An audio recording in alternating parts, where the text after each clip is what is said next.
para o seu bem.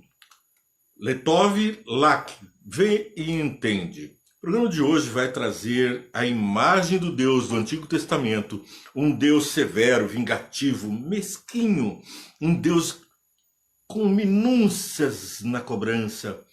É o contraste com Jesus do Novo Testamento. Mas existe realmente uma diferença entre o Deus do Antigo Testamento e o Deus do Novo Testamento? Afinal, Jesus não veio para fazer as obras do Pai aqui na terra? Se ele representa o amor de Deus, se ele se deixou crucificar no meu e no seu lugar, mostrando o maior de todos os amores, um ser que deixa a glória dos céus, a adoração de anjos, a plenitude do poder e do saber para se fazer uma figura como nós, homens mortais, homens que estão vivendo um mundo de pecado. Ele vem, vence o mal, vence o pecado e agora nós temos salvação. Mas o paradoxo está estabelecido. Esse é um ato falho, o ato de acusar a Deus de um ser mau, vingativo, minudente nas perseguições, um Deus que está vigiando, pronto a punir, é contrastado no próprio livro de Deuteronômios, que apresenta a sua lei como sendo algo de muito amor de Deus. A lei, um ato de muito amor, de liberdade, de contemplação, uma forma de Deus mostrar o seu amor pelo homem. Veja, vou recitar alguns dos 10 mandamentos. Não matarás. Mas se Deus é imortal, por que ele estaria preocupado com a morte? Será que ele temeria alguém subir aos céus e matá-lo? Claro que não. Não mentirás. Para quem você pode mentir se Deus é onisciente e sabe todas as coisas? É para você mesmo, para o teu próximo. Nós temos ainda mandamento do não cobiçarás, não matarás, não adulterarás. E esses mandamentos nós vemos que dirigem a relação do homem para com o homem. E ao mesmo tempo a relação de Deus para com o homem. Porque ele diz, não sou homem para que minta. Deus não mente. Ele também é o autor da vida, o consumador da vida. Portanto, contra a morte. É o pecado que faz separação entre mim e vós. E é o fruto do pecado, é a morte, é a separação. Mas o elo está feito, o amor de Deus vem e nos completa. Ele vem e diz no verbo pessoal, chamando o seu e o você. No singular, ele traduz aqui Deuteronômio capítulo 10, que passo a fazer a seguinte leitura, verso 12 e 13. E agora, ó Israel, que é que o Senhor, o seu Deus, lhe pede, senão que tema ao Senhor, o seu Deus, e que ande em todos os seus caminhos, e que ame e que sirva ao Senhor, o seu Deus, de todo o seu coração e de toda a sua alma, e que obedeça aos mandamentos e aos decretos do Senhor, que hoje lhe dou, para o seu próprio bem. Olha que maravilha! Todos os verbos encontrados aqui são no objetivo pessoal, é no singular, é com você que ele está falando. Embora estivesse dirigindo ao povo, era uma mensagem para cada um de nós. É agora o seu Deus lhe pede que não tema ao Senhor, o seu Deus, que ande todos os seus caminhos. Qual é o contexto desse verso?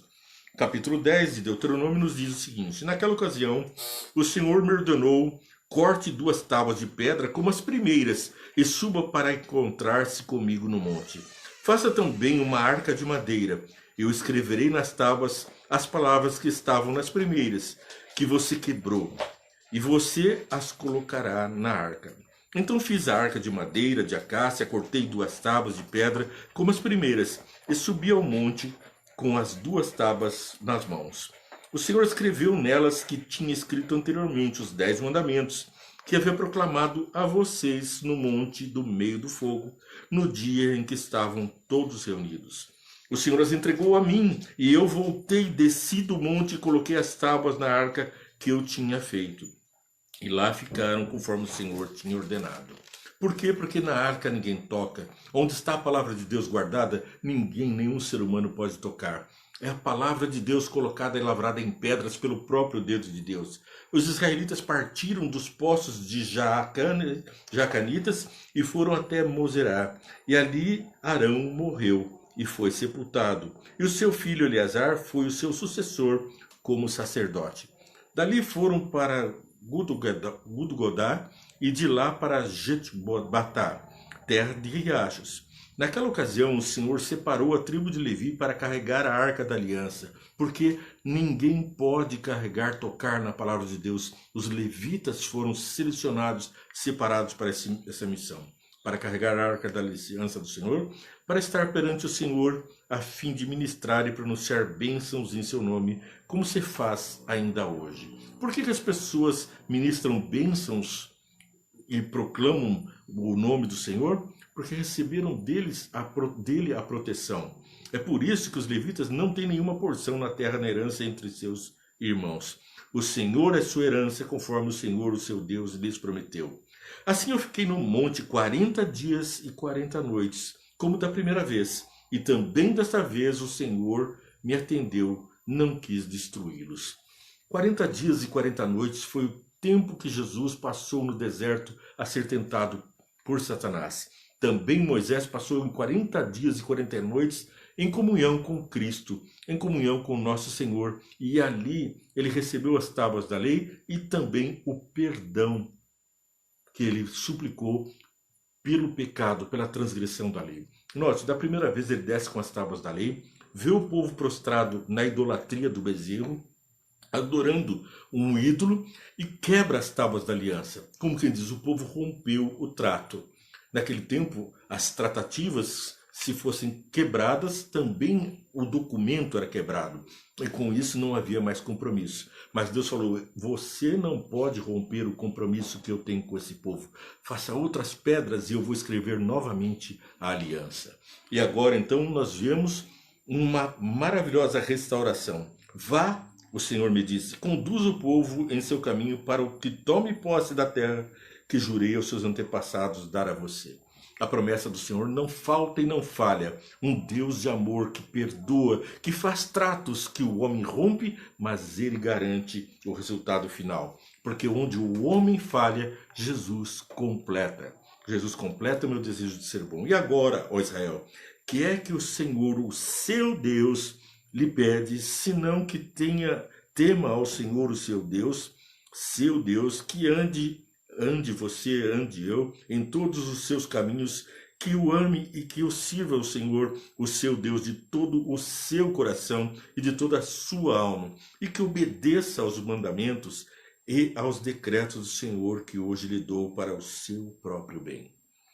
Ao Senhor, o seu Deus, pertencem os céus e até os mais altos da terra, e tudo o que nela existe. No entanto, o Senhor afeiçoou-se aos seus antepassados, os amou, e a você, descendentes, escolheu entre todas as nações, como hoje se vê. Sejam fiéis de coração. Um amor verdadeiro. Nós não obedecemos os mandamentos para sermos salvos. O povo de Israel havia sido liberto do Egito, da escravidão.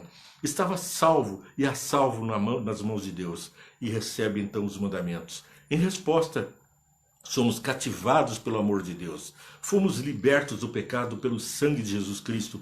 Ele veio e nos mostrou como vencer o mal. E mais do que isso, ele morreu em nosso lugar, venceu o mal. E agora então segue a nós a intenção de seguir os comandos de Deus. É por amor, é por respeito, por temor que nós guardamos os mandamentos. E não para sermos salvos.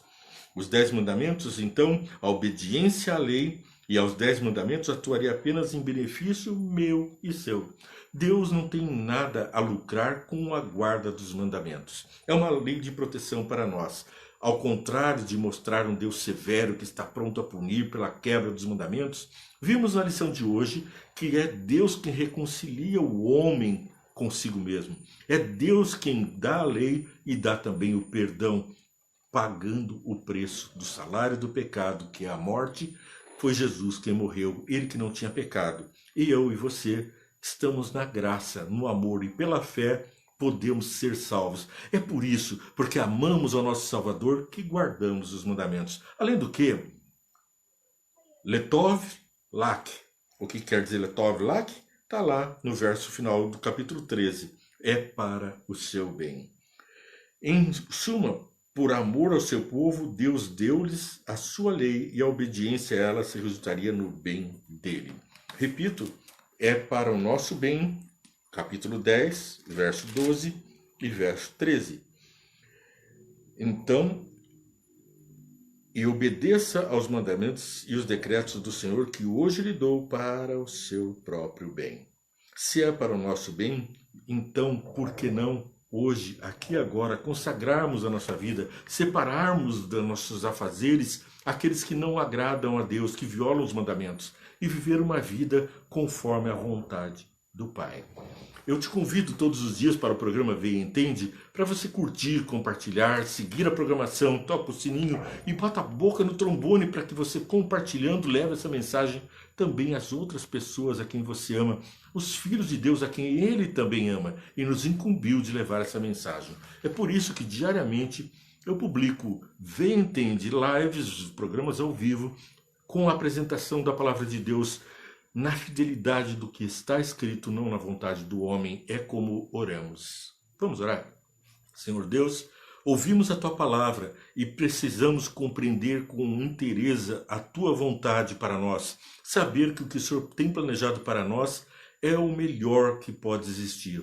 Portanto, abençoa agora, Senhor, os que estão assistindo. Eu te peço porque eles te buscaram nesse momento, estão ouvindo a Tua palavra, estão buscando de Ti o conhecimento das coisas dos céus, das Tuas coisas, Senhor. Portanto, não há mérito em nós, mas pelo sangue de Jesus eu peço, abençoa, perdoa e multiplica as bênçãos aos nossos semelhantes através de nós mesmos. E para isso abençoa-nos também, em nome de Jesus. Amém. Que Deus te abençoe e muito. Vou aguardar você amanhã no Vê e Entende. Que Deus te abençoe e te guarde em todos os teus caminhos.